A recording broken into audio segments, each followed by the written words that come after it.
Hello there, creatures, and welcome to episode 2 of Hope's Last Day. Last time we learned how to play the game, we introduced the players, we introduced the characters, and we did our first combat where they handled a chest burster. And now we're just going to get right back into the action after this one quick question for each and every one of you. What is your favorite Alien movie? Aliens. Tech? Alien, the first one. There we go. Scott? Agreed. Duncan? Alien Romulus. No, it's the first one, obviously. Romulus wasn't bad, though. I don't know. I didn't see it. Oh, it's good. I kind of fell off. I haven't even seen Prometheus. Honorable mention, AVP. The first one? Yeah. The second one doesn't really exist in my mind. It exists, but it was too short. But AVP, honorable mention. That was the first Alien or Predator movie I saw, and I liked it. Freeman? Mars Attacks. Mars Attacks. You mean Red Planet? Have you seen Alien Earth, James? No, I haven't had time to watch it yet. We've been watching Ted Lasso because we're 10 years behind all of our media. Next up is Xena Warrior Princess. Hell yeah. I'm on like episode 5 of Alien Earth. So are you getting ready to kill us, James? Oh, I'm always getting ready to kill you guys. I feel less afraid to die when at James's table when playing a pre-gen. I don't feel invested. I don't feel like he gets to keep the stack on his character deaths. I don't. I mean, I'll fucking print them off. But dude, anyway. So, any questions about the rules before we jump into today's session? I think I'm Negative. I did some reviewing, yeah. I want to clarify one quick thing, is we had a little bit of confusion about what Overwatch might have been last time. It works very similar to like blocking or reactions. And I also went back and read a little bit about the reactions. So you can actually react when it hasn't been your turn yet. But if it is your turn and you haven't reacted yet, then you might want to save your action. And I think last time we heavily implied you have to save an action in order to block. But you can do it before your turn comes up. So like blocking is, I believe a fast action that you have to save or have in reserve. Overwatch, we talk about, it's like you kind of point and ready yourself in a specific direction. That is like saving a slow action, if I recall correctly. But it's like hampered by a bunch of extra rules. But it effectively, blocking is something you could do with a reaction. So an Overwatch is something you plant yourself readying for a reaction. Just in case it comes up. Yep, that's correct. And blocking is a fast action, and Overwatch is a slow action, is what you said? Yeah, I believe so. Yeah. Yeah, it is a slow action, yeah. Well, when you firing when in the Overwatch. Sorry, yeah. Getting into an Overwatch position is a fast action, and at that point you have to have saved your slow action in order to utilize the Overwatch position. Right. Okay. And you can lose Overwatch if you suffer damage or you are attacked in close combat, because Overwatch is only one direction. You are looking down one hallway. Yeah. It's quite specific, but it basically allows you to use a slow action as a reaction, but with very limited sort of parameters. Awesome. But it's cool. It's really... Well, you have just defeated a face hugger you found inside of the commercial offices on level 1 of Hadley's Hope. And we did take some acid damage, I believe, or no? No, we did not. It rolled 0 across the board, didn't get any pips. That's right. Okay. Yes, because we're still alive. That's why we took no acid damage. Yeah. Yeah. Remember, acid damage works like fire, and fire is bad. And I remember I have a resilient like feat, and I got ready to block, and I was ready to like get rid of any damage that was coming, and then none came up anyway. I was like, oh, okay, that's wasted. And I just ran in with a laser torch like some suicidal idiot. Yeah, that was tight. Yeah, speaking of which, Morgan and Holroyd, since it was only the two of you involved in that encounter, you are both going to take a stress for encountering this new and unique creature, which we as the players know as a face hugger. Not a tummy tickler? Not this time. Not this time. That's what it transforms to do inside you. Yeah. At stage 3. Tummy tickler. So cute. As the sound of commotion kind of dies down and the sound of stress ticks up, I think Sonny would run into the room and use his scientist skill, or his talent, analysis, on this here dead facehugger. Okay, so we are going to move from combat back into stealth mode. That move and that analysis will be a full round. So do you want to roll that for me there, Dunk? Great, so that is an observation. Okay, so I got 1 6, which is great on the black die, and 1 on the yellow die, which is bad. That is bad. So Foundry will have automatically rolled on the panic table. Do you want to read that result out loud? Oh, hey, I've got the panic condition +2, roll 8. I'm trembling. I start to tremble uncontrollably. All skill rolls using agility suffer a -2 modification until your panic stops. Good news, I'm a scientist. I'm not very agile anyways. Dorks. Nice. Hey. So much for those nimble fingers. But with my 1 6 on the black die, I do get... there's a list of questions that you're able to ask the GM, one for each of those 6s. And I guess I'd like to ask, what is this creature's purpose? With 1 success, you get to learn that, right? This isn't part of your skills, or what are they called when you roll more than 1 6? Stunts? Okay. Yeah, so, there's a list of 6 questions. Is it human or alien? Is it dead or alive? How old is it? What is its purpose? How does it work? What problem could it cause? So every success, you get to ask one of those questions. The GM must answer truthfully, but is allowed to give vague or incomplete answers in order to avoid spoiling the scenario. Okay, and remind me, the question you asked again was? Let's go with what problems could it cause? What problems could it cause? So you run in and you see what every newcomer to Ridley Scott's Aliens universe sees. One of the trademarks of H.R.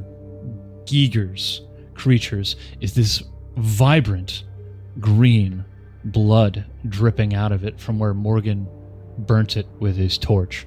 And you see it cratering into the metal subflooring and dripping down, and it starts to just melt this metal flooring. So you know that this creature, if left unattended, could bleed through walls, essentially. Oh shit.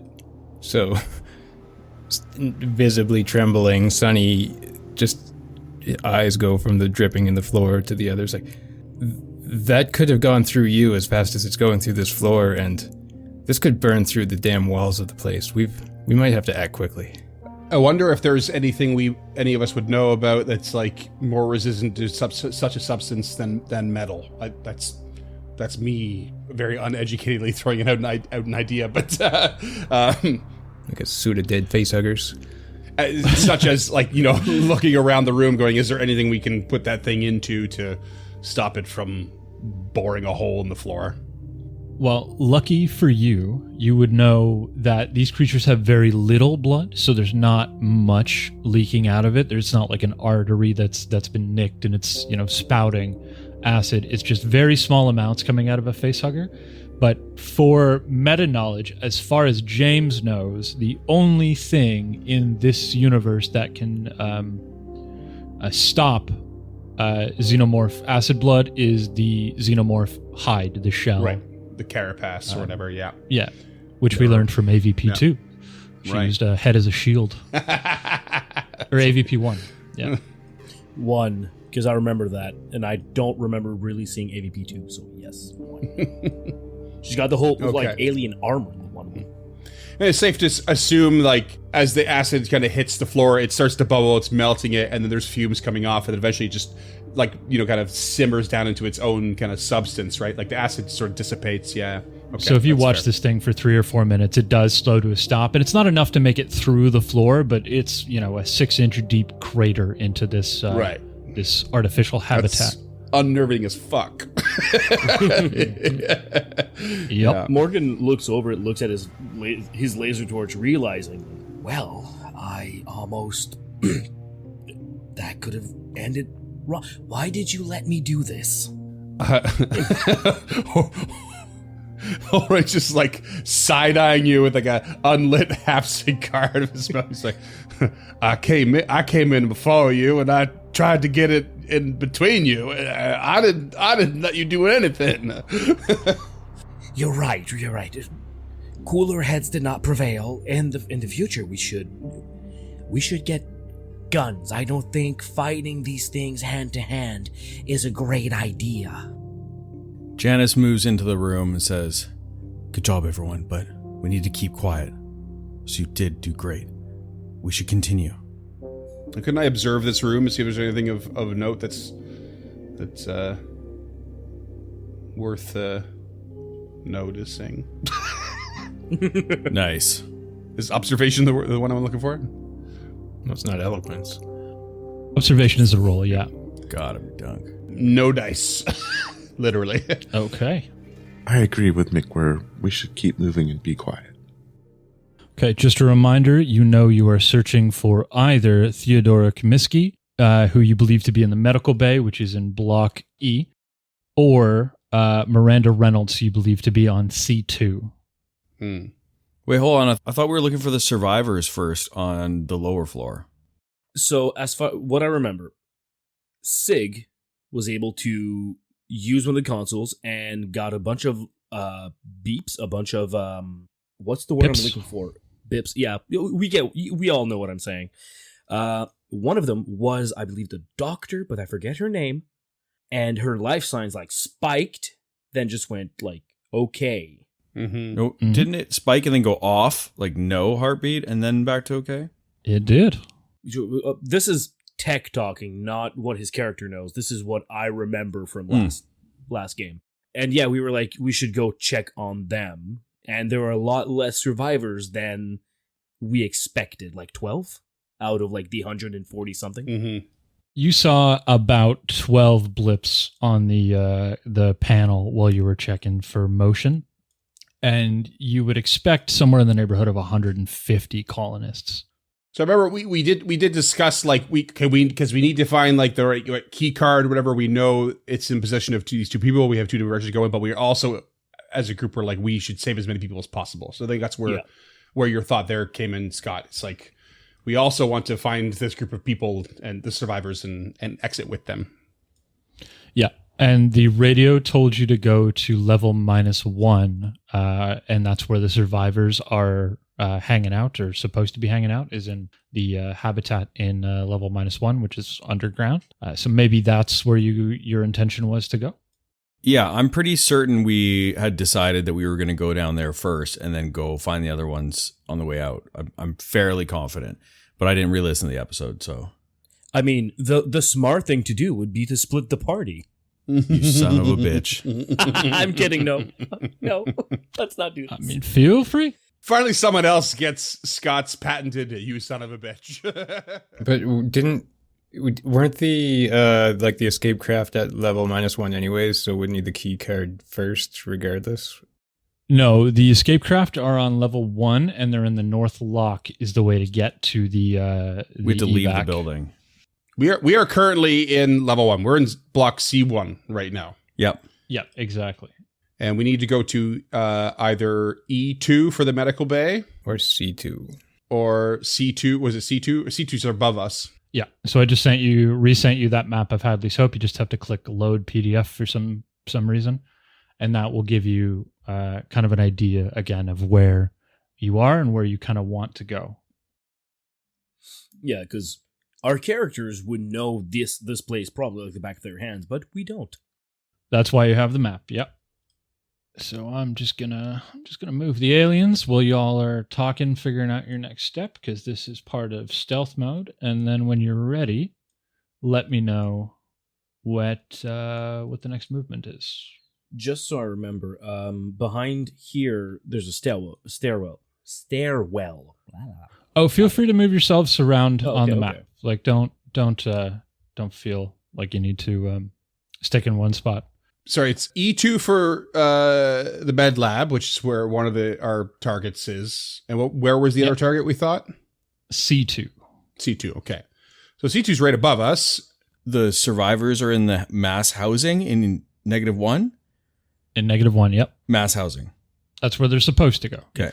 So we're all familiar with this outpost. So using that map, we literally just next room over to the east is a way up to C2. That's like our closest contact with something we need. So I say we go there. Not waste any time, especially after seeing that terrifying creature. Okay, let's move. So Janice, we all move into the room, and then looking towards the east, everyone just kind of starts to move that direction. Let's head to the corporate office first. Can you see the labels on those stairs? Yep. Yep. Okay, so up goes up, down goes down. You do you. And these are ladders, so you're taking them one at a time. Yeah. Holroyd will take the lead, climbing up the ladder. Taking, kind of like we're in a hurry, but he also takes his time to like be a little quiet and then really pokes the head up and looks around and tries to observe the surroundings. So, as is familiar to you, Holroyd, this is a T-junction. There is no way to your north. There's only a way to the south, and there are two doors and kind of the end of a hallway here. Okay. Janice is just covering their 6 as they head up the ladder and just shouts up, "Don't forget everyone, 3 points of contact on that ladder." Safety first. Appreciate it. If there was hero points, I'd give you one. If there ever was a game for a 0 point, I think this would be it. But the corporate offices are to the west, so I'm going to get myself up towards that door. Okay, so everybody going up the ladder, is that correct, or is your plan to split yonder party? Everybody up. Everybody up the ladder. No one's going alone. Okay, so everybody makes it up the ladder. I'm going to just quickly do my movement. Okay, so that puts you in this T-junction where there are 2 doors. The doors are openable, but they require... What do they require? What action do they require? Kick. Okay.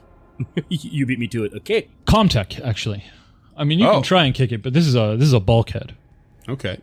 My contact's pretty good, so I don't mind just giving it a go since I've taken the lead a bit. And don't forget about the aid action if anybody else has a good Comtech and they want to aid. Yeah, Sig will aid. Okay. I rolled 2 successes. Okay, excellent. How does aid work? Yeah, I'm trying to remember that. You have to use this, basically the similar skill, I believe. For this one, it's going to be the same skill. Okay, so just roll a contact. You basically have to help it in the same way or a way that's related, and then... Yeah, I suppose Sonny, being quite shaky, is more panicked now because he got 0 6s Oh, no. on the black dice. And 1 stress. And 1 stress on the stress dice, which took me to panic level 9. Panic condition is called more panic, which is great. So drop item, whether by stress, confusion, or realization that you're going to die anyways, you drop a weapon or other important item. The GM decides which one. Your stress level increases by 1. So Sonny, you come up to... Where are you, Sonny? Underneath I someone. was just right here. Where did I go? Sonny's gone, baby. It was that bad, huh? Fell down the ladder. He dropped himself down the ladder. Yeah. Where did Sonny go? Yeah, I don't know. I was right there. I was like, I got up the ladder and I was right that block to the southwest of it. Oh, there I am. I may have pressed delete while I was in your character sheet. So panicked you got deleted. So Sonny, you come up. Your hands are just still shaking from dealing with that alien creature. You come over and you attempt to aid Holroyd in this. And as you're coming up the ladder, one of your med kits gets hooked off your belt and just pops right off, falls down the ladder chute, and you don't even notice. And I'm now feeling a lot better about not giving away one of those 2 med kits earlier, but doesn't know it quite yet. You do feel a weight off. That's for sure. But not like easy about it. He's just like, wait, something's wrong, but doesn't have time to really like clock what it is. Well, lucky for you, I'm not sure how Holroyd plays this, but his 2 successes caused this bulkhead to wish, like this giant whoosh of air comes out as everything pressurizes and the bulkhead just eases open outward into the corridor you're looking at. And then immediately down the hallway, You all can see another intercom at the back there, and then there are 2 doors directly in the middle of the hallway, and then there's an open room at the back and a T-junction again. James forgets that we have very limited vision and can't see this. Yeah, I can't see shit. Oh, I thought you were going to say an alien. Yeah, our view range is like 5 squares, 6. sick. Perfect. So because I got 2 successes, the stunt I'm going to take is that the next time I have to overcome the exact same challenge, I don't have to roll. Nice. Okay, Ooh. keep me honest. I'll do my best. Unless you just want to open the door behind you and call it a day. Maybe we go that way. I don't know. Okay. So within these offices, we are probably looking to go to the administrator's office more likely than anything. Yeah. Okay. Exactly. So the administrator office is the second one from the top of the north, I believe. Yeah. So I'm going to mosey on down the hallway carefully with everyone in tow, passing the north and south rooms. Is there anything noticeable by the comm station as I approach? Yeah, so you approach that, and it is this transparent Duraglass that kind of fills in this whole room. And this whole room is like another large conference room. There is a hallway to your left, but it's a very, very thin hallway, probably a maintenance hallway. And then there's a hallway to your north, which would lead you to those offices. You can kind of see the admin office. Yeah. At the top there. Yeah. So I'll keep slowly walking unless anyone says to stop. I'm following Holroyd. Janice is following as well. Yeah. Strapped up, bolt gun style. Okay. Janice, weapon out. Oh, yeah. Yeah. Holroyd too. Holroyd's got electronic tools and watch out. I got my watch out. Okay. And hold on. Janice looks around. Does anyone have a motion tracker? Nope. Morgan just looks at you and nods his head, no. Hannah looks over at McWhirr, and produces it from a pocket, activating it. You activate it, and it beeps to life. The data screen just shines this iridescent, glow-in-the-dark green color that we're all incredibly familiar with. And at that moment, you realize that this was the one that stopped working while you were out in the field. So you look at it, and you assume it's no longer working. You give it a little shake, a little jiggle, maybe hit it across the back of your Perform the rites hand. of percussive maintenance, yeah. Yeah. Pray to the Omnissiah, and just boop, boop. You hear it ping out, but you don't see anything on the screen, and you think either it's dead still or nothing is moving. McWhirr, sweetheart, could you take a couple steps for me? I don't think this thing is properly calibrated. All right, Hannah. And she's going to step to the north. And I look down at the screen, and doesn't seem to be doing anything. Do you have, which motion tracker is it? It is the M314 motion tracker. Give me a quick second while I look up how motion trackers work. I did not think this was gonna be a thing. I vaguely remember this, but I know you have to roll a power check or a power roll to see how your because you might lose battery on it. So on your main general screen, there is a consumables powers thing that you can click, I believe. But then what the actual tracker does itself? Oh, M314 motion tracker.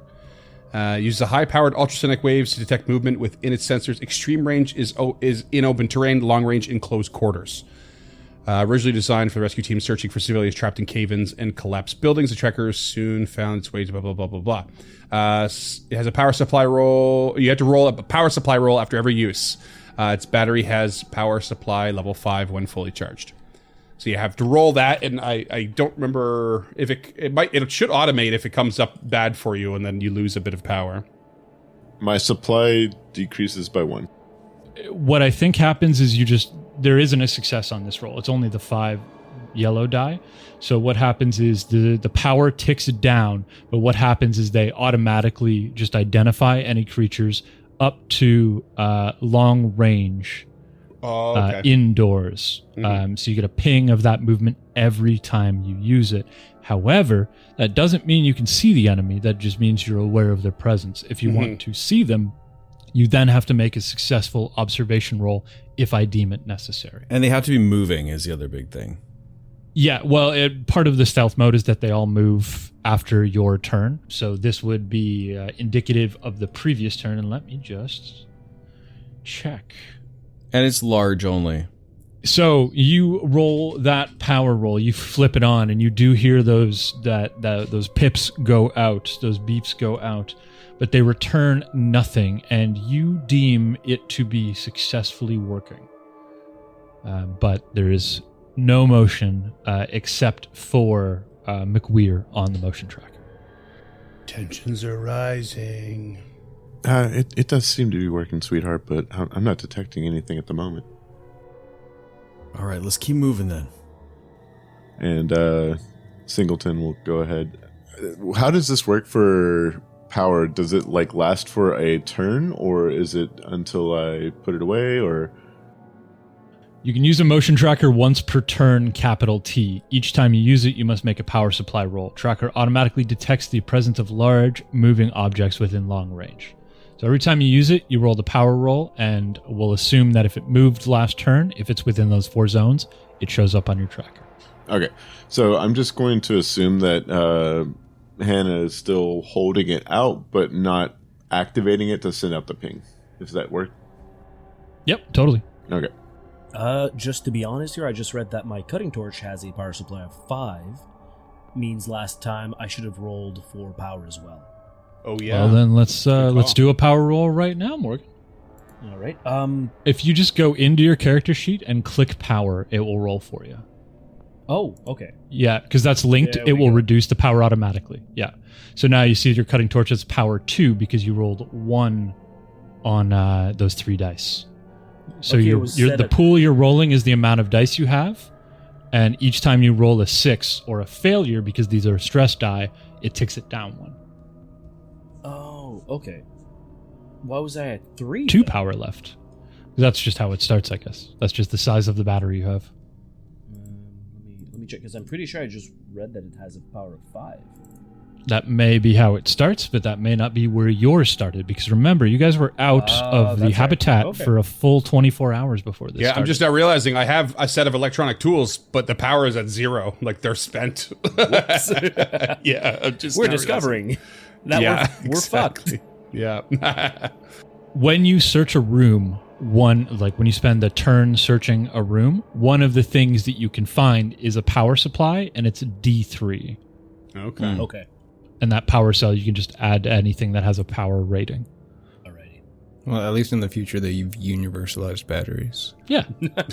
They're all Ryobi. Finally. Oh, Ryobi. But USB Yeah. USB ports are still all over the place. But it's micro B. Yeah, it would be a Wayland Yutani Fucking branded like bastards. DeWalt. But for some reason, all screens are still those thick boys. Yeah. They're all CRTs. All full tubes. Yeah, they got to play Smash Brothers on them later. Yeah.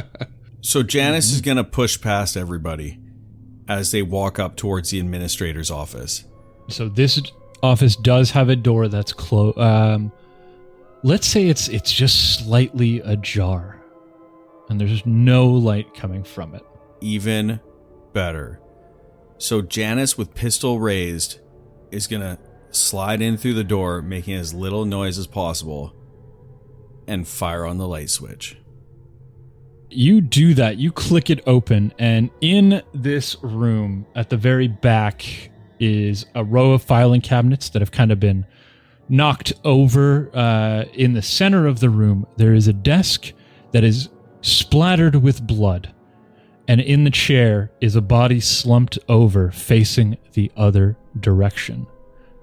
But you see a blinking light coming from the chair that the body's sitting in. Do I know what that blinking light would be? You don't. Janice moves deeper into the room to investigate. Okay, roll me an observation. Oh boy. Okay. So, listeners, that is no successes and 1 stress. However, Scott here has the option to push, which is re-rolling it. I'm definitely going to push. Oh boy. Come on.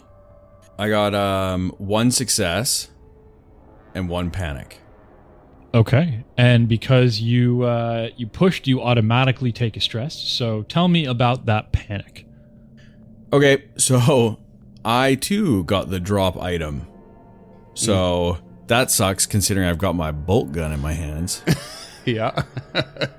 Yeah, I'm going to say you drop your bolt gun, but it's within reach. Like you understand. But what caused you to drop your bolt gun is off to the side of the desk. You see this metal grate that's been pushed outwards, broken apart, and hit the ground. You look up and you see the drop ceiling is just filled with dents, these huge dents and pockmarks and perforations, as if something had pushed its way through the drop ceiling until it found the vent and came flooding down. And that vent is directly above the desk. And that desk has a small terminal on it. And at this point, you can tell that the entire terminal, the entire top of the desk, is just splattered with still wet blood. But the person in the chair is still facing away from you. So Janice just looks back and sees Holroyd. It's just like, oh, Holroyd. Something's happening in here. Yeah, all right. And like hearing the clattering of your gun to the floor, and then suddenly your panicked voice, like Holroyd will quickly kind of step in, kind of like to the side of you, but then one arm out in front of you as like a half protection, half like, I'm here. And then very slowly start to walk closer to what we're looking at. What are the rest of you doing?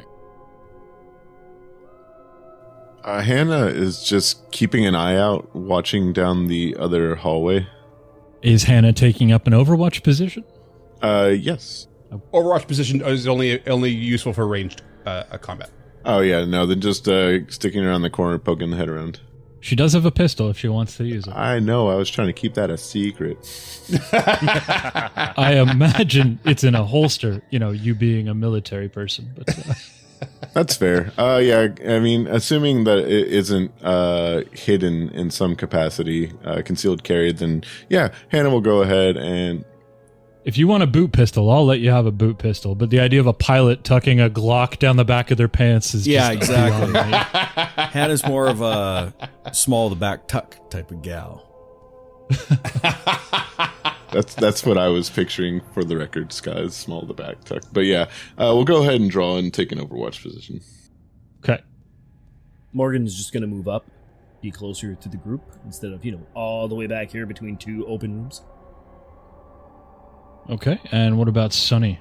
Speaking of those 2 open rooms, not super jazzed. Are they like complete darkness? Can he observe from the hallway into either one of them?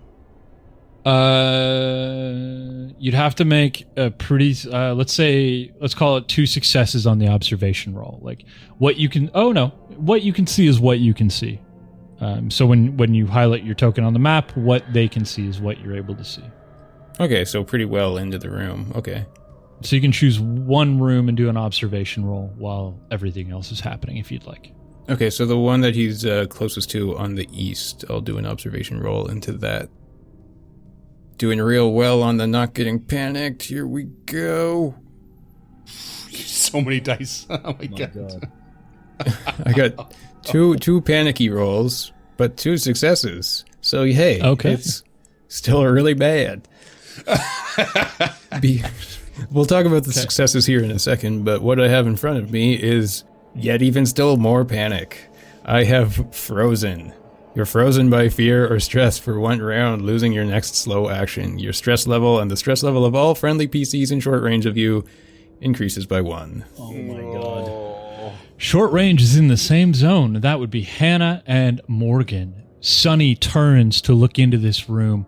Maybe he clicks on a flashlight, does a little bit of an observation, and he just stops. His skin goes pale, his eyes go cold, And Hannah and Morgan, you feel that stress pinching at the back of your neck as you take 1 point each. Siggy, what's going on? What are you seeing? What is up, buddy? Just frozen in place. Is there a way? I think there's a way we can help reduce, or at least kind of knock them out. Safe space to reduce stress. You can reduce panic in combat, I believe. Yeah, so relieving stress, stopping panic, another character needs to make a command roll. Let's see if I'm any good at that. Okay. Well, your Overwatch is going to be your action for this particular good turn. point. So Morgan is the only one with an action left. So if Morgan's got a good command, he can command Sunny. Slap some sense into the boy. Slap him around. How's this for command? Smack! Command. Got a big old 0. No, Morgan is weirdly... He's close combat. That's his whole thing. Morgan just goes and gets the chain of command to beat him with.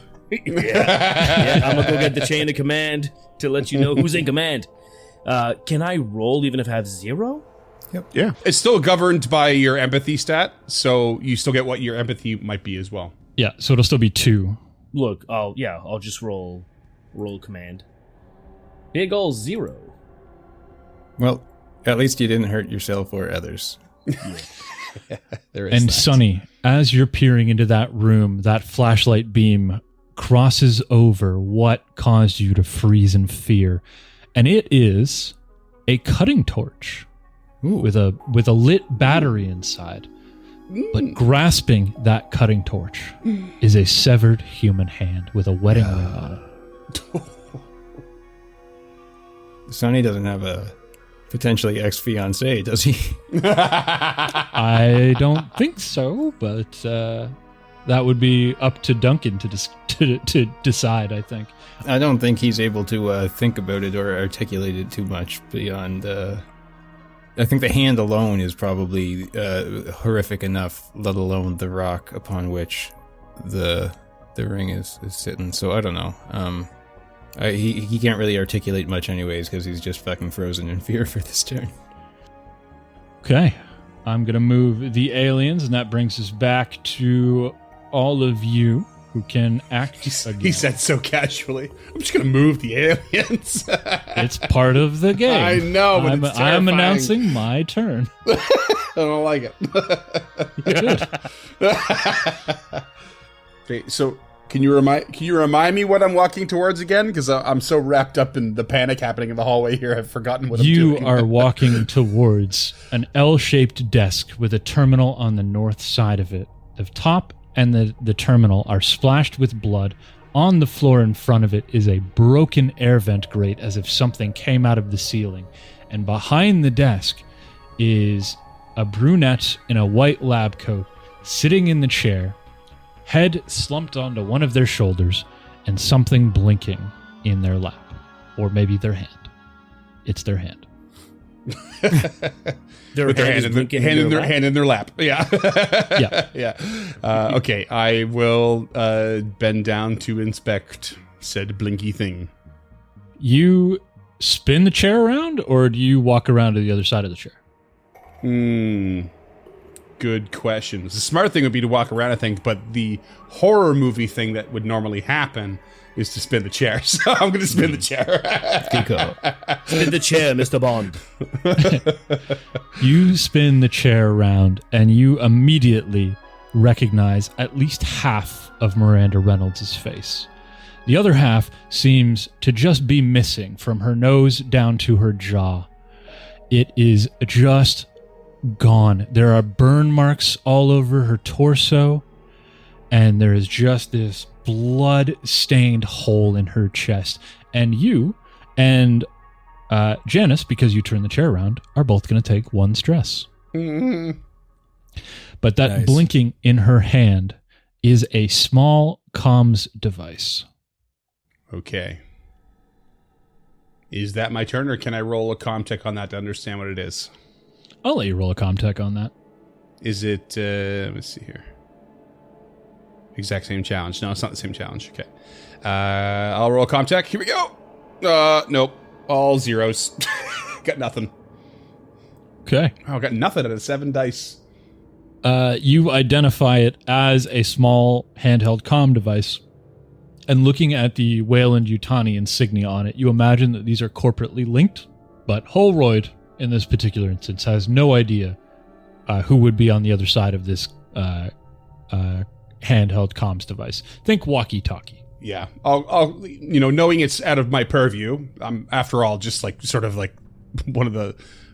I'm a mechanic here. I'm a local kind of roughneck, so I'll pick it up. I'll gently take it out of the hand and turn to Janice, who's in charge, right? Janice is the effective top of that chain of the command, right? So I'll turn around and probably even seeing her panicked, walk over and just try to like very, very firmly put it in her hand and say, okay, buck up. This is your time. This is your part. Janice takes the comms unit and is pretty rattled, but is trying to slow her breathing, get back in control of things. She leans down and picks up her bolt gun that she realized she had dropped to the floor, staring across at Reynolds in the chair, and just says, "That fucking bitch got what she deserved. Now we need to make sure it doesn't happen to us." Amen, sister. So she is going to raise the comms unit to her mouth and say, "This is Janice McWhirr, Hadley's Hope. Can anyone hear me?" You hear nothing for a long second. And then you hear the hiss of the comtech activating on the other side. The click. "This is Dr. Comiskey. I don't know what's going on, but I sealed myself off in the med lab. I think I'm okay. I blacked out, and there's something in here with me. It's long dead, but I don't know what. I've never seen anything like it, and I can't raise anyone on the intercom. Who, McWhirr? How did you get Miss Reynolds' comtech?" As it clicks off. "Let's just say she won't need it anymore. Over." Another long beat passes. And another one. And another one. And then the comtech clicks back on. "Okay. Check her lab coat. There should be a key card to help get us out of here. I have one on me that will help activate the shuttle, but you need to come and get me. I'm sealed off in the med lab in E3. It's E2. It is safe here as far as I can tell, except for this creature that I have captured." "All right. We'll be there shortly. Don't move." And over and out. Janice goes to pick up the key card. Okay, Janice, make me an observation roll. I would love to. Son of a bitch. So I got 1-6 on each. Okay, if nothing popped up, nothing happened as far as I can tell. Yeah, if you succeed on the stress die, you're fine. Stress die is good, right? Yeah, it's not a 1 is what you don't want. Yeah, but it I don't think it counts, does it? Does it count? Does this count as 2 successes? I guess it must, right? Yeah, because the more stress die you have, the better it can be. The more chances you have of succeeding. Oh, yeah, I kind of forgot about that, but I suppose that's probably the case. Yeah. Okay, so that's 2 successes. So that's what does observation do? So you do find the key card. Yeah, baby. And then you get 1 stunt for observation. I think they're called stunts, right? Yeah. Yeah. They are. This one's interesting for stunts, too. I don't have it open right now. What's the stunts? If you open your character sheet and you go to skills, and then you left click on the screwdriver and wrench, it will pop up at the bottom. Ooh. Okay, so for every success you roll, you get to know the answer to one of the following questions. Is it coming for me? Are there more of them close by? How do I get in, past, away? So I can answer any of those questions for you. Okay. What was the observation roll for exactly? Define the key card. Yeah, she's not all there physically. Yeah. So getting in there required a little bit of doing. Okay, I want to roll, or like, I want to say, are there more of them close by? Okay, so what I'm going to do is I'm going to give Hannah a free activate on her motion tracker for that. So you Hell turn yeah. around and you call out to Miss Singleton, and she clicks on the motion tracker. You don't have to roll that. That's okay. That'll be a Oh my free one. god! Come on. Thank God. Dude, good thing you got that out of the way. Shit. Give them something. Give them something. Tell the listeners what they got. You know what? I'll give you an extra power. You get a power back for that. It's Cam rolled 4 6s. Still 4 out of 4.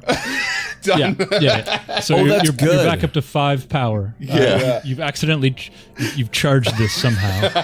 It's like a quartz watch. You just move it enough, and its battery comes back. Just no, it's the when when your remote dies, so you take off the back and you rotate the batteries and spin them around. And Yeah. it's exactly.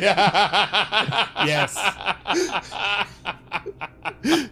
Slaps it against her hand, rotates the batteries, gets an extra charge, and a pulse goes off. And you wait for it to return, and nothing is returned. I'm not detecting anything at least big enough to be picked up. We've got a key card to the medical lab. Let's keep moving. Before we move on to the next turn, Sunny, Morgan, and Hannah, you all have an action that you can take if you'd like to. Sunny, you have not picked up that torch yet, but I believe you're still frozen, right?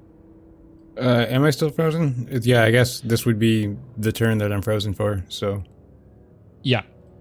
So at the end of this turn, panic will go away unless combat happens. Yeah. Can I move down and slap him back to sense? You can try another command roll if you want, for sure. I will actually move closer, though. Why did I get so many rolls? Because you rolled 2 for your emotion and then 3 for your level of stress. Oh, okay. I got 1 6 and nothing on my panic rolls, on my stress rolls. Okay, Sunny, you are no longer panicked. All right. Morgan, basically, he walks down and puts his hand on Sunny's shoulder, like, Sunny?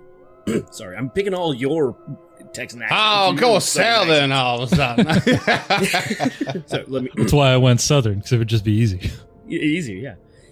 Sunny, come back to us, Sunny. Come back. Oh my god. What? Like, he puts his hand. Morgan takes Sunny's face, like, Sunny, look at me. Don't look at what you're seeing. Look at me. You're okay, all right? And Sunny's eyes go over. Okay. Thank you, Morgan. And a little more measured, but you should look in that room. And then his eyes go back over to the blowtorch, and he walks into the room to pick it up. You do that, and I will find you a cutting torch in the inventory. Hannah, you still have 1 action, because I'm going to give you that activate for free. Is there anything you'd like to do? I think at the moment Hannah's pretty comfortable with what's going on. I don't think that she's necessarily trying to... Yeah, no, I'm good. Okay. 1 turn passes. Janice, your stress or your panic also goes away. Thank God. And don't forget, you can alleviate your stress by spending a full turn in a room that you believe to be safe, or by once this game interacting with your what are they called? Your signature item? Signature item. Thank you. Yeah. Mine's just my company ID badge. Like, way to have no personality. You're a woman of career. That's true. Just staring at it, like climbing that corporate ladder. It feels so good. 3 points of contact. Let's investigate that. Is it Janice's company ID badge? Or is it somebody she cared about? It just says a company ID badge. It doesn't say it's your company ID badge. It's the company ID badge for the dog that you lost in the field. I appreciate that the dog had a badge. It's a dog tag, yeah. I hate Wayland Yutani, so it's just a company ID badge from like a different megacorp that I would prefer to work for. 7-Eleven. Costco.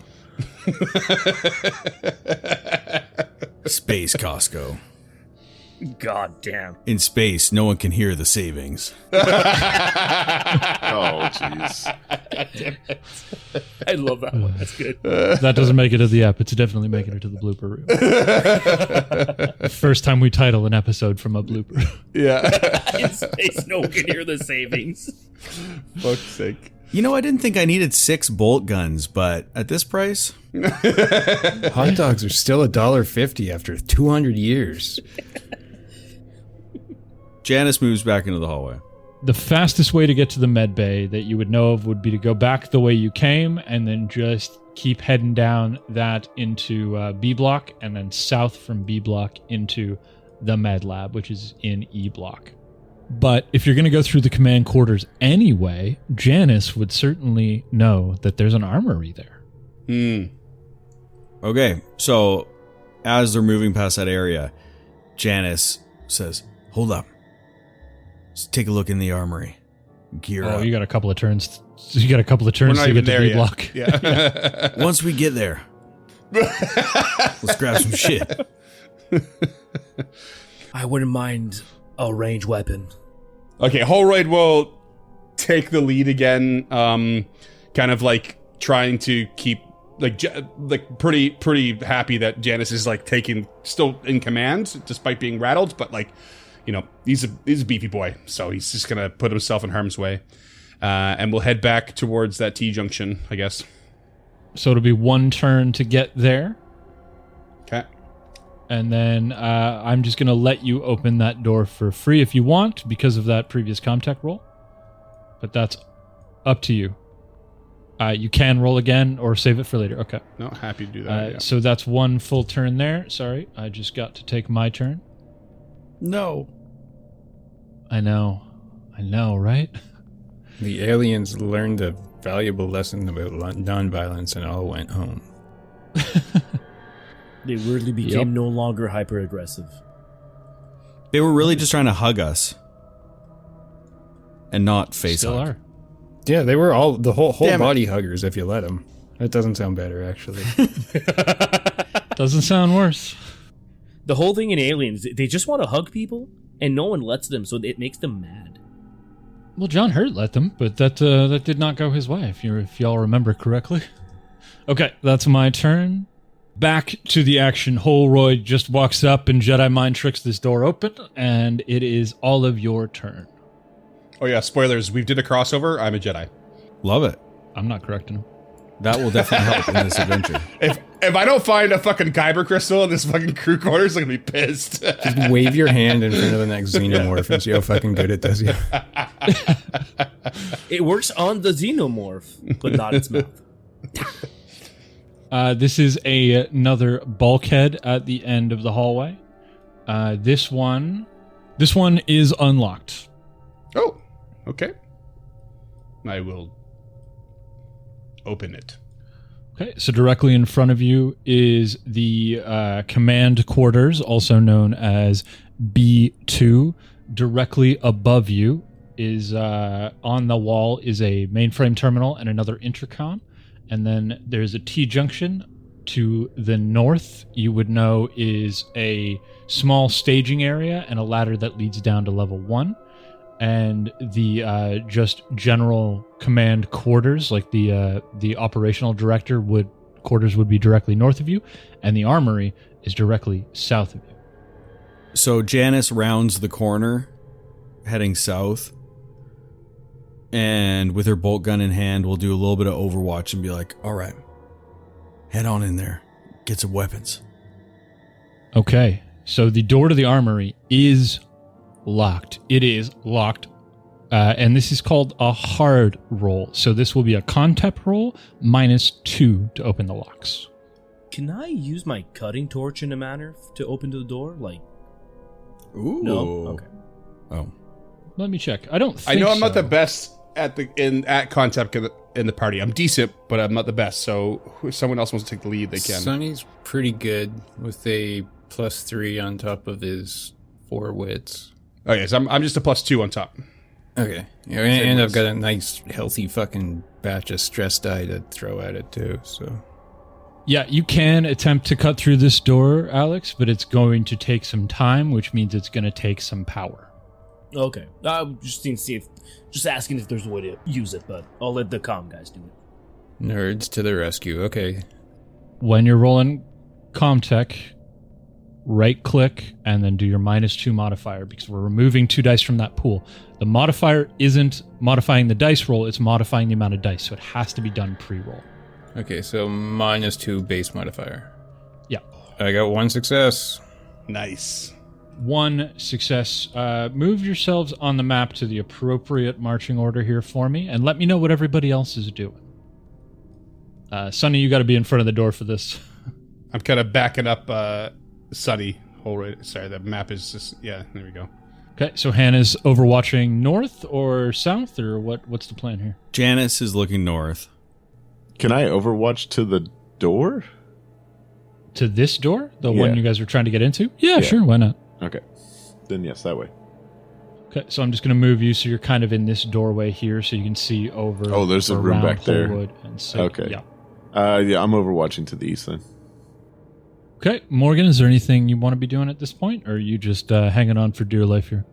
Hanging on for dear life, just giving words of encouragement because he doesn't have a ranged weapon, so he's just hoping nothing comes within range. Sonny, you pull out, I don't know, some fucking electronic jujitsu from the back of your mind. You manage to pop the cover off this key panel, and just the first 2 wires you grab, you pull them out, and you go to jump them, and nothing happens. So you pull out another 2 wires, and you go to jump them, and nothing happens. And you look over your shoulder, and the rest of your crew are starting to look confused and concerned, like maybe you don't know how to do this. And Holroyd Because you just rolled 10 leans dice and got 1 success. into your line of view so that you can't see them and you feel self-conscious. Chewing on the cigar, the unlit cigar. You turn back to it, and you grab another 2 wires. And you know in your heart of hearts, this isn't your fault. Some idiot wired all of these panels with only black wires. So this is just essentially, you're looking at legs and a shot in the dark. And you grab 2 more wires, and you try to jump them, and you are 100% confident. And you hear an electronic whirring just start to spin up. You jump it again, and you hear the same spinning, and nothing happens. And you just let the wires fall. And as they fall, the hot leg jumps up against another leg, and the door to the armory slides open. I knew it. And he takes a step in. I knew you had this, Ziggy. Yeah, didn't doubt myself for a second. You take a step in, and as you call over your shoulder to voice your confidence to Hirsch, out of the shadows, Oh, fuck. you see this shiny, iridescent, black, ovular dome. And out of the darkness, it parts, and you see these silver teeth. And you hear this hissing. And we're going to draw for initiative. As you all encounter a stage 4 xenomorph. Oh The boy. That's not good. Oh, that's not good at all. That's many stages. Shouldn't have gone for the weapons. That's many stages. That's many That's run. many stages. Is this its final form? No. No. Really? Dead gummit. No, it's not. I was just trying to. Yeah. So, Sonny, you step into this room, you turn up, and you see this stage 4 scout xenomorph, this alien peeking at you, and it hisses, and you know in your blood that this thing is coming for you. And you're going to start by taking 1 stress. Yeah, figured. That seems like the least I'd be taking. Okay, what do I do to absolutely shit my pants? That's a fast action. Fast, yeah, okay, fast action. Probably Fast going to be a action for shit command. Can I go ahead and... Oh, I should mention that before we start combat, at the top of any round, you are allowed to switch your initiative with somebody else. Okay, so being a unarmed scientist, he is going to yell out into the hall, "Can someone come help me? There's an alien in here, or there's something in here." And whoever wants to trade that, just fucking right ahead. Because since I'm playing defender here, I'll trade with you. I'll go first. So we're going to give Holroyd a 1 and Sunny a 7. And I just changed the number and the tracker automatically updates. God damn it, I love this module. Yeah, it's really well designed. God, I love this game. Okay. Immediately, Sunny trades their initiative with Holroyd, and Holroyd is going to take the first action as we start this combat. Okay, so is it going to take... I'm not in the room. Is it going to take a fast action to enter the room and then a fast action to engage the enemy? Yes. It is, yeah. So because we're in combat, range is very important. So you are in medium range. So that means you're in a different room. Okay. Fast action to enter, hearing Sunny's cry out, and then is going to assess the situation, see this crazy thing. I'm an unarmed combatant here. I might be a BB boy, but I am definitely unarmed. So I think what I'm going to do is... Actually, I'm going to move to an engaged position for my second fast action, which might seem foolhardy, but I've got an idea. Okay. Engaged is base to base or in melee combat, and that's your two actions. That's two fast actions. That's my 2 fast actions, yeah. I'm just wondering if I should let you have that as a single fast action? Yeah. No, I think you did that right. I think going from short to engaged is a move action. Yeah. Yeah, I think so. Yeah. Okay, that makes a lot of sense. It's the entering the room that feels, I don't want to say questionable, but like it's them's the rules. Like I guess there's no other difference between combat and stealth mode. You know, it's like it does that change when you change modes, but whatever. It does change. Yeah, it absolutely changed. So in stealth mode, you can just move a zone, and that's your one action. But in combat, changing, it's broken down 2 types of actions. Right. Yeah. Gotcha. I'm just realizing now it would have been a lot smarter to run out of the room, but I guess we've seen from previous panic rolls that old Sunny tends to freeze in place when he gets panicked. So. Yeah. Oh, that's okay. Holroyd steps up to you, and immediately the xenomorph acts. Oh god. Oh boy. Okay. Okay, so one of my favorite things about this game is that as the GM controlling the aliens is I don't actually do anything. There's just, for specific types of aliens, they have a rollable table, and that's how their attacks go. So I just click this attack button and roll. On a table. Okay. Oh boy. Oh. So this particular attack is called Headbite. Its outer jaw is part, and it hisses at you, Holroyd. Just irritated that you would disturb it in this armory. And the inner jaws lean out and snap once, twice, and then shoot towards you for 9 base dice, damage 2 if it causes any damage. It automatically inflicts critical injury number 64, killing the victim in 1 dreadful blow. Jesus Christ. What? If it causes any damage at all? Fucking sorry, Holroyd. I called you to your death. You're gonna be fine. Walk it off. However, it doesn't finish there. What else does it say?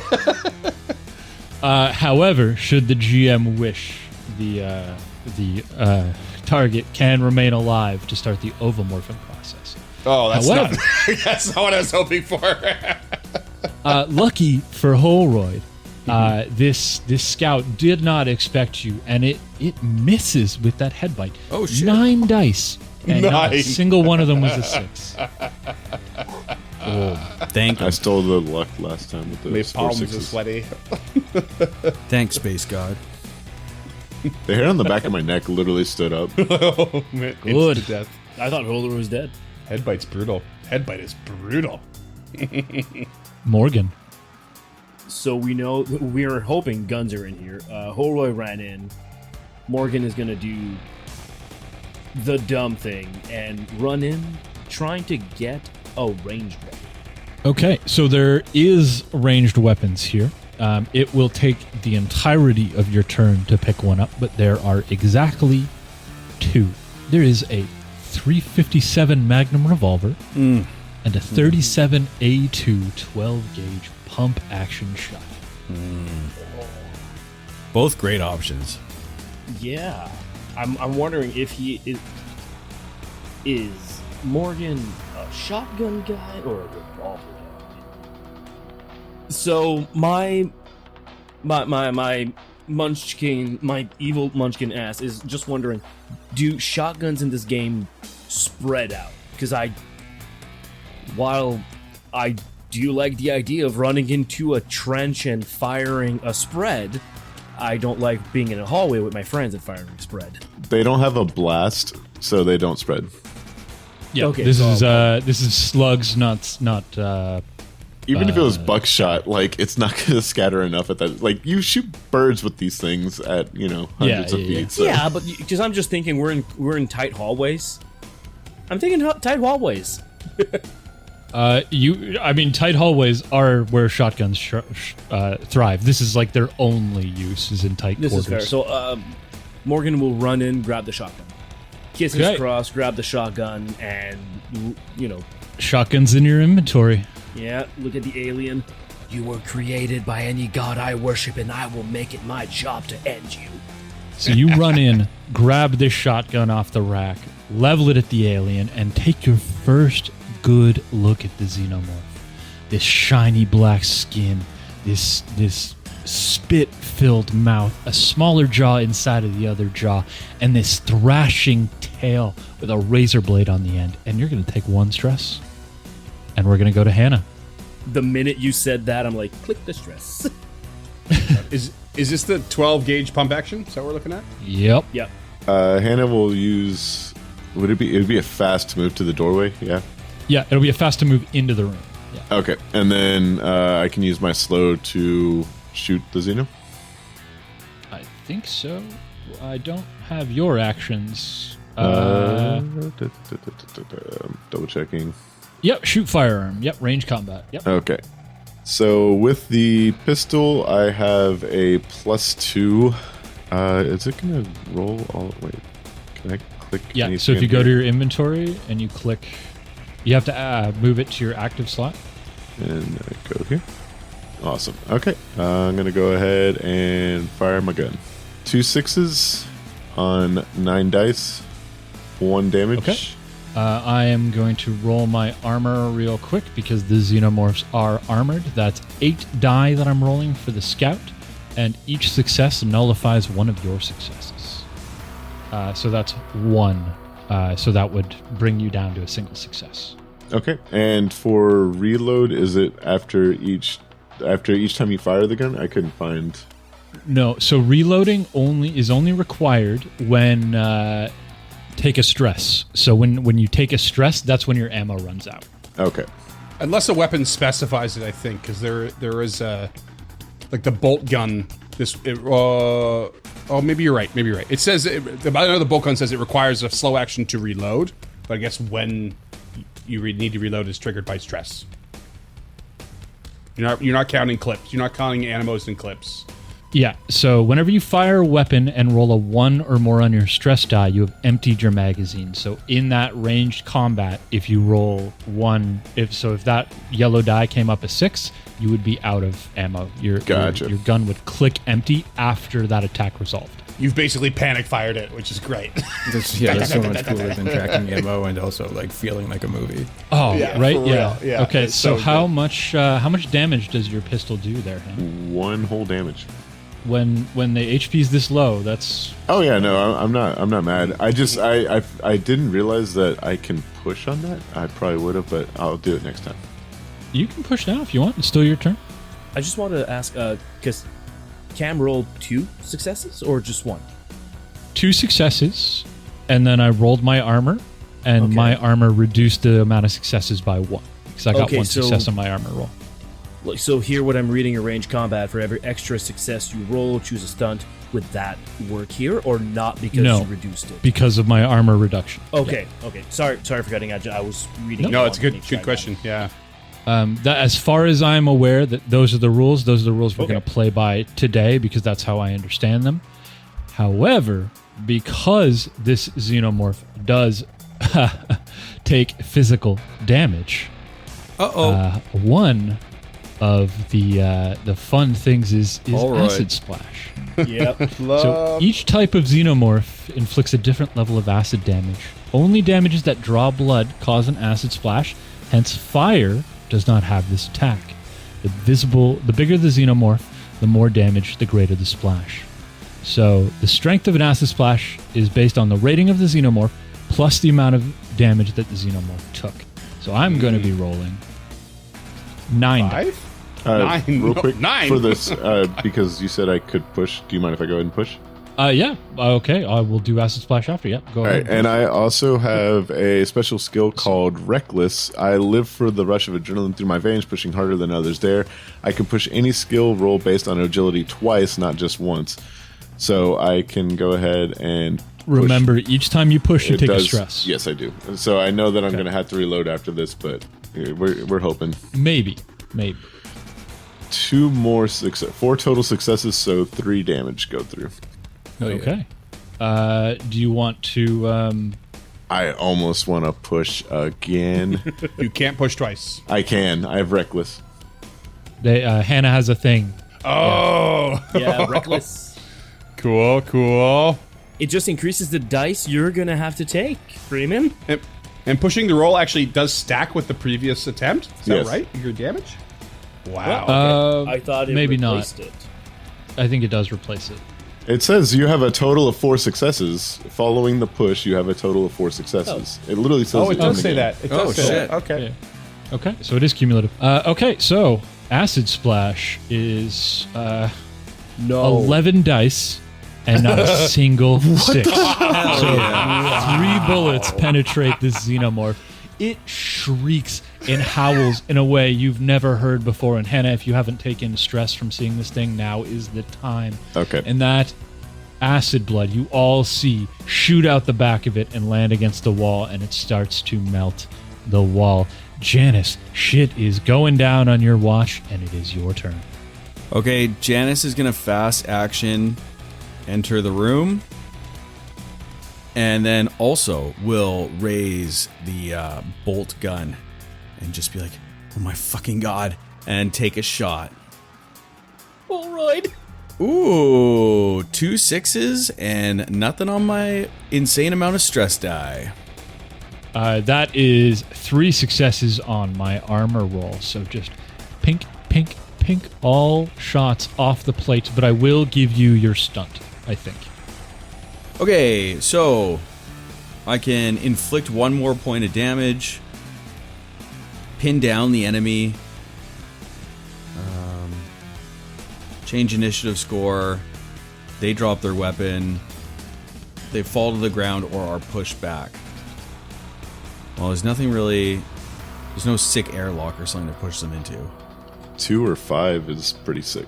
I'm going to do 2 and make them make a panic roll. Yeah, they just They got need to make a lit up, panic so roll. you're just Oh. like, they might be getting nervous about getting shot too much, maybe. Right. I don't know. You Okay. never know what it could be. Could be a Oh, my nails. They bite their tongue. No, Holroyd won't take acid damage because of Armor save, yeah. the armor save. Yeah, trying to figure out if xenomorphs roll panic. I don't think they do. Okay, so if that is the case, then I'm just gonna inflict one more point of damage. It won't do anything. They saved against the damage. You might as well push them to the ground so they have to spend It's not an an action to stand immediate, up. but it says you inflict one more point of damage. So doesn't that just mean that you automatically get 1 point of damage, or no? I mean, it'll still be nullified by that third point of armor. Okay. Make them fall to the ground. Make them take an action. You succeed, you do your stun, and then it rolls armor after that. Okay. You should probably keep an eye on that. But All right, then I'm going to choose for them to fall to the ground or a pushback, whatever James prefers. I'm just trying to pull up those armor rolls. Mentally, the image of the bolt gun being deflected, but the impact is making them have to take a step back is pretty sick, though. Yeah, that's true. Each lowers the damage inflicted by 1 point. So it wouldn't take the damage, but you still do get your stunts. If it reduces the damage by 1 point, he would have done 6 points of damage, so it would reduce it by 3 and dealt 3 damage. It says reduce damage or reduces hits. Reduce damage. So it would be 3 damage going through. Yeah, I didn't really notice that bolt gun's a fucking heavy hitter. That's right. yeah. That's a one-shot kill. Well, then do I get to inflict... Then I would like to take number 1 and inflict 4 points of damage instead of 3. Yeah. Bleed all over Holroyd. Get Holroyd. Fucking kill Holroyd. Just bathe me in that acid. Or actually, you know what? No. Hold on. I'm going to keep the push back, because then they are out of the engaged, and Holroyd won't take the splash damage. Well, that assumes the splash damage is only engaged and not in short range, based on what James was just saying. The splash damage is in fact only engaged, but I'm going to roll it for fun because 8 plus 4 seems like a lot. And that is 2 acid that you just saved Holroyd from, Janice. Nice. And this creature falls to the ground dead. And Janice, you are also going to take 1 stress. My stress is getting crazy. Jesus Christ. What's everybody's stress at, real quick? Okay. 7. I've never managed to play a game where we talk about the rules and it's still stressing me out. You know what I mean? Like, what's that rule? I don't know. It's this, I think. I have 3 stress. I have 4. Yeah, but what do you have IRL? We need to find a safe spot. I mean, comment's over. We start, close the door, grab weapons. This must be a safe spot. Yeah, it's got to be. Yeah, okay, sure. Yeah. But the creature got in here. How would that make it a safe Well, spot? it's look for vents, you know? Like, yeah, we don't know if it came in through the front door or not. Yeah, so you can try and make this a safe space if you want. I'm not going to tell you whether or not you feel it's safe. You do know for a fact there is 1 Magnum revolver that you can see, and then you can also do an observation for every turn you decide you want to stay in here. So are you deciding you want to rest here? I think so, yes. Yes. Okay. So every turn you rest here, you remove 1 stress. I have a thing. Okay. Talent banter. Between fights, you release tension of your team and with some friendly banter. Your stress level and the stress of everyone in short range of you drops 2 steps instead of 1 for every turn spent in a safe space. Oh, hell yeah. Oh, hell yeah. So how many, so let's close this door here. And how many turns do you want to stick around here? How long is a turn in stealth mode? 5 to 10 minutes. 5 to 10 minutes. I think we spend at least 1 to search the room for sure. I wouldn't be shocked if we spent 2 or 3 just to like calm our nerves. Like, Yeah, agreed. Yeah, 2 would be ideal, at least. like it's a part of me that I'm thinking like movie kind of pacing here, where it's like you get in and you say, yeah, we're in a rush, but then you have, once you take 10 minutes, you really kind of stop yourself from rushing. You're like, after all of this trauma, you're like, okay, maybe 10 more minutes won't make a difference. You know, let's just take that. That's what I'm thinking. Janice pulls out a pack of space menthols. It's just like, we'll rest it. We can rest until these are done. Are those on your inventory sheet? No. She finds them. Damn it. Okay, so let's just do a little bit of housekeeping first. Who's taking the 357 Magnum? I'll go ahead and take it, unless Holroyd wants it. But I'm actually good at ranged combat. I don't know if Holroyd knows how to use firearms or not. I'm actually pretty good too. My total would be 7. Jeez. Yeah. And you're up here trying to punch xenomorphs in the fucking nose. I don't have any weapons on me, Yeah, do I? Jesus. That's better than me. Right, so is Holroyd taking the revolver then, or what's the Are there deal? any other weapons? Like, are there any melee weapons as well? You will need to roll an observation. So Okay. let's just deal with the Magnum in front of us, Magnum and first, then yep. we can go from there. Holroyd. Okay. So who's rolling the observation rolls? Okay, it looks like Janice is rolling. Jesus Christ! wait, What hold are you on. doing? What Point are of you order. doing? I forgot Hang we on. should have. Are we lowering our stress first? No. Okay. Well, I probably shouldn't have rolled that. I got 2 successes and 2 ones. So Okay. I froze. I'm standing there. I'm looking around, and I just freeze. Okay. You freeze, but you find a pack of cigars, Ooh, baby! which is actually on the inventory table. Everybody takes them while I'm frozen. No way. Yeah. Yeah. So And let's, we don't leave It any. was exactly 4. Yeah. Okay. So we're gonna get rid of your panic. Everybody can reduce 2 stress for that 1 turn, and you said you're resting a second turn. Yeah. Okay. So whoever wants to roll observation for the second turn is welcome to. I've got a 0 in observation. I'll roll it if no one else does, but Sonny will take it despite being a stressed little. Y'all are killing me. Oh, Jeez. I only see 1 and then 2 successes, Okay. and I'm keeping it together like a champ. That is a 9. So Sonny, you find a power cell with 2 charges left. Ooh. Nice. Okay. So what do you want to do with that power cell? Do you just want to add it to your cutting torch, or do you just want to hold on to it? Aren't the cutting torches max 3? So if I could just have like a backup battery that I can hold on to give potentially use as needed. I'll just throw it on your torch. So your torch is now power 5. And you all can take away another 2 stress. And as you're sitting here, catching your breath, that comm link in Janice's hand or pocket or wherever she put it comes to life. Static rings out for a beat. You all breathe in deeply. And we'll see you next week. Oh, yeah. Shouldn't have rested. Someone's dead.